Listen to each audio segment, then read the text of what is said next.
వచ్చినాక మా పొలంలో పిరమిడ్లు పెట్టమని చెప్పారు సార్. ఇప్పటికీ చాలా పెట్టుబడి అవుతుంది, ఎట్లా చూద్దాం సరేలే అని కొన్ని రోజులు ఆగాము. తర్వాత ఏందో మా వారు కాదు సరే ఎందుకు చెప్పారో చూద్దాంలే అన్నట్టుగా పెట్టారు. బాగా మంచిగా పెట్టాం, మంచి పిరమిడ్లు. అంటే వాటిలో చిన్నవి ఉంటాయి, పెద్దవి ఉంటాయి. మేము ఇంకొంచెం బాగా పెద్దవి పెట్టాం. 6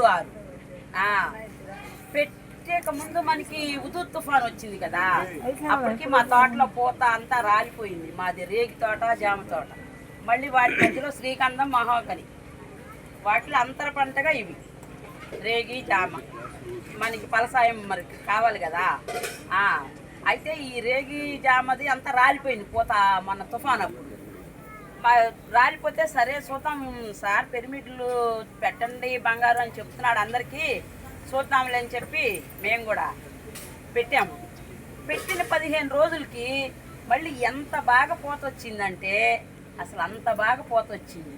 సరే పూత వచ్చింది అబ్బా అని ఆ సంతోషం. అది అయిపోయినాక అసలు కాయలు ఈ సంవత్సరం ఎంత టేస్ట్గా ఉన్నాయంటే అంత టేస్ట్గా ఉన్నాయి.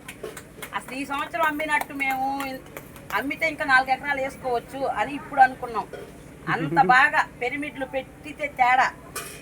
రైతన్నలారా మీరు కూడా అందరూ చూడండి, చిన్నది పెద్దది మన బడ్జెట్కి తగ్గట్టుగా ఉంటాయి పిరమిడ్లు. ఎంత అయినా మన దగ్గర శక్తి ఉంటే పెద్దది పెట్టుకుంటే ఇంకా బాగుండిద్ది, లేదా చూద్దాంలే అనుకుంటే చిన్న చిన్నవి అన్ని రకాలు ఉంటాయి.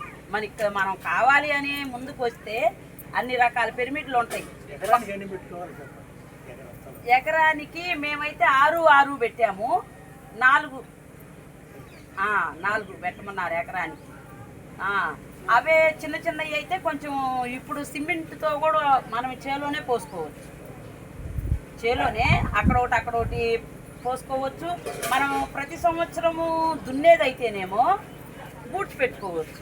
మా ఈ దున్నేవి కాదు, వ్యవసాయం అసలు చేసేది మేము అక్కడొకటి ఈ పెద్దవి కాక మళ్ళీ ఇప్పుడు సిమెంట్ పోపిస్తానికి రెడీ చేసుకుంటున్నాం. ఇప్పుడు వ్యవసాయ కాలం కదా, ఇప్పుడు అవి సిద్ధం చేయబోతున్నాం. చిన్న చిన్నవి కూడా అక్కడొకటి పెట్టాలి అని చెప్పి. అసలు పిరమిడ్లు పెట్టినాక సార్ మీరు అది చూస్తే కానీ రైతన్నలకు తెలిసిద్ది. ఒకసారి ఎక్కడైనా పెట్టిన పిరమిడ్లు ఉండకాడ పిరమిడ్లు ఉన్నదానికి లేని దానికి చాలా తేడా తెలిసింది. ప్రతి చేలో కూడా ఊరిలో అయినా నేనే మళ్ళీ సారు ఇచ్చారు పిరమిడ్లు మా పక్క వాళ్ళ చేత పెట్టిస్తే ఫస్ట్ కోత అందరికి 6 కాడికి వస్తే వాళ్ళకి 12 కాడికి వచ్చింది.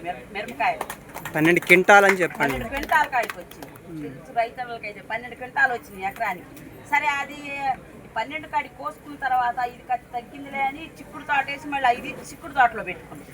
చిక్కుడు తోటలో కూడా ఏమి అద్భుతంగా కాసినాయి అంటే భలే అద్భుతంగా కాసినాయి చిక్కుడుకాయలు. టేస్ట్ కూడా మార్పు. వీలైనంత వరకు పెట్టి చూడండి, 1, 2 పెట్టి చూస్తేనే కదా తెలిసేది మనకి. 1 ఎకరానికి పెట్టుకోండి ఫస్ట్.